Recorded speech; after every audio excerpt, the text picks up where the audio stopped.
Hello everyone, good morning, welcome back to my channel. আশা করি সবাই খুব ভালো আছো আর আমিও খুব ভালো আছি। তো দেখো, আজকে সকাল থেকে একটা ব্লগ ভিডিও শুরু করে দিলাম। তো দেখো আমার মানি প্ল্যান্টটা কতটা সুন্দর হয়েছে। তো নিজে হাতে লাগানো গাছ যখন বেড়ে ওঠে তখন কিন্তু ভারী আনন্দ হয়, কি বলো?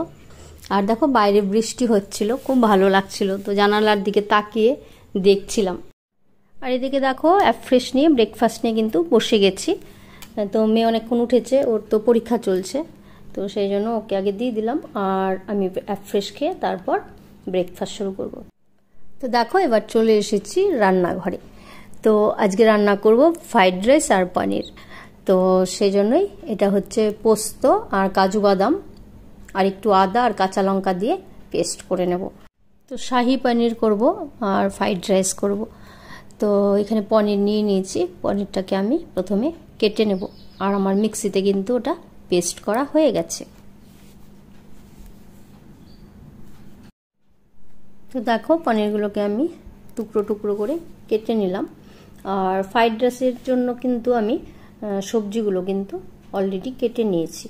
তো এখানে দেখো ক্যাপসিকাম, বিন, গাজর, এটা দিয়ে আজকে ফ্রাইড রাইস করব।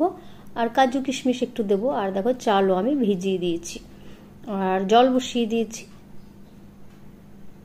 আর এদিকে দেখো আমি কড়াইটা চাপিয়ে দিয়েছি, কড়াই চাপিয়ে কিন্তু কড়াইয়ে তেলটাও দিয়ে দিলাম। তো প্রথমে আমি কাজু আর কিশমিশগুলোকে হালকা করে ভেজে নেব। তো কাজু কিশমিশ ভেজে আমি ওই ফ্রাইড রাইসের সবজিগুলোকেও ভেজে নেব নিয়ে। আর এদিকে তো আমি ভাত বসিয়ে দিয়েছি, ভাতের জল। তো পনিরটা করে তারপর লাস্টে ফ্রাইড রাইসটা করব। তো ফ্রাইড রাইস গরম গরমই ভালো লাগে, ঠান্ডা হয়ে গেলে ভালো লাগবে। আর ভাতের জলটা দেখো ফুটে গেছে, এর মধ্যে আমি একটু নুন আর সাদা তেল দিয়ে দিলাম। তো এটা দিলে ভাতটা ঝরঝরা হয়, জানো তোমরা সবাই ফ্রাইড রাইসের চালটা একটু ঝরঝরে হলে কিন্তু ফ্রাইড রাইসটা একদম পারফেক্ট হয়।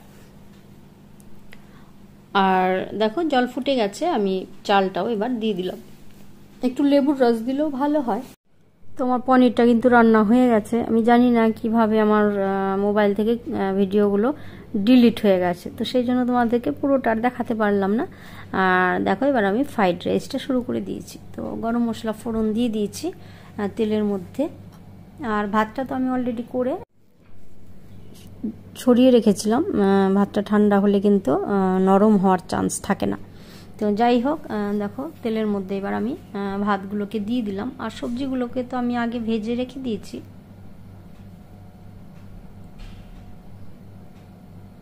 তো পুরো ভাতটা দিয়ে এবার ফ্রাই করতে হবে। অনেক দিন পর ফ্রাইড রাইস করছি, জানো তো। আগে তো করতাম, এখন অনেক দিন করা হয় না। তো সেই জন্যই মনে হলো আজ নিরামিষ খাবো, তো একটু ফ্রাইড রাইস আর পনির রান্না করি। আর পোস্তর বড়া করেছি, সেটা তোমাদেরকে পরে দেখাচ্ছি। গরম গরম পোস্তর বড়া কিন্তু খেতে খুব টেস্টি।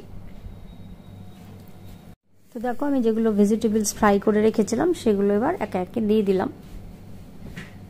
সাদার মধ্যে কিন্তু দেখতে ভারী সুন্দর লাগছে, বলো। আর এবার পরিমাণ মতো নুন, চিনি এগুলো দিতে হবে। কিছু কাঁচা লঙ্কা চিড়েও দিয়েছি, ভালো লাগে খেতে একটু ঝাল ঝাল। তো ভালো করে কিন্তু একটু ফ্রাই করতে হবে। তো দেখো এবার আমি পরিমাণ মতো একটু চিনি দিয়ে দিলাম, দিয়ে এবার ভালো করে একটু সময় এটাকে ফ্রাই করতে হবে।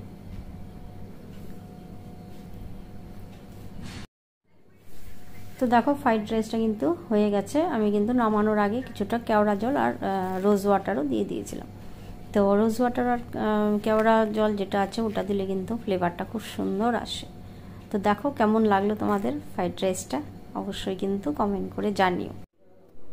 তো এদিকে রান্না তো হয়ে গেল, এবার আমি করব পোস্তর বড়াটা।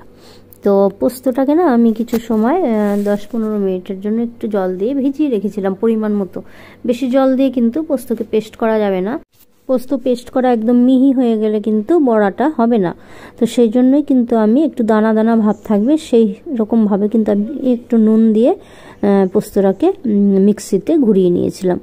আর এবার এর মধ্যে দিয়ে দেবো আমি কুচনো পেঁয়াজ, কাঁচা লঙ্কা। তো আর বাইন্ডিংয়ের জন্য আমি দিয়েছি 2 চামচের মতো কিন্তু ময়দা।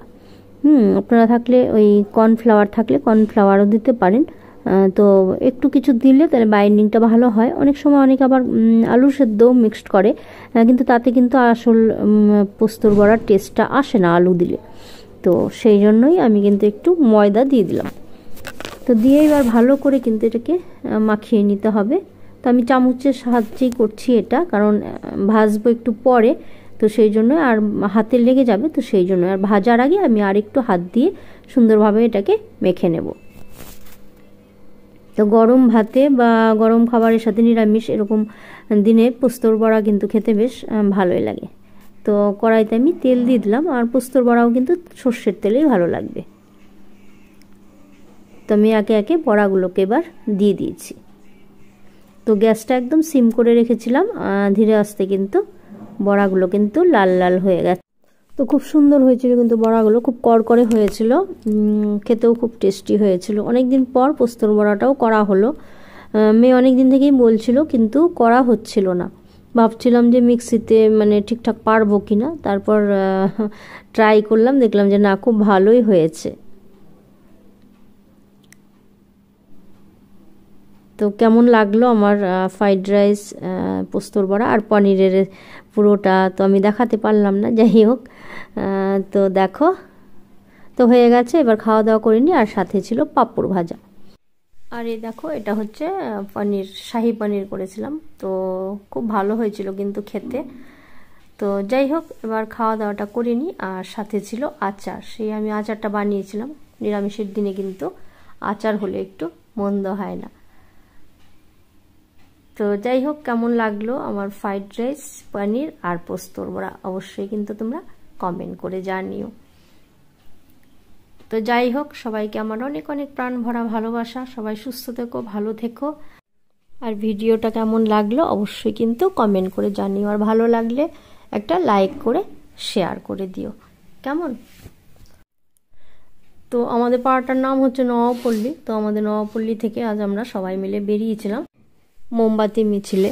তো এই প্রতিবাদ কিন্তু আমাদের চালিয়ে যেতেই হয়, যতদিন না পর্যন্ত দোষীদের উচিত শাস্তি হচ্ছে।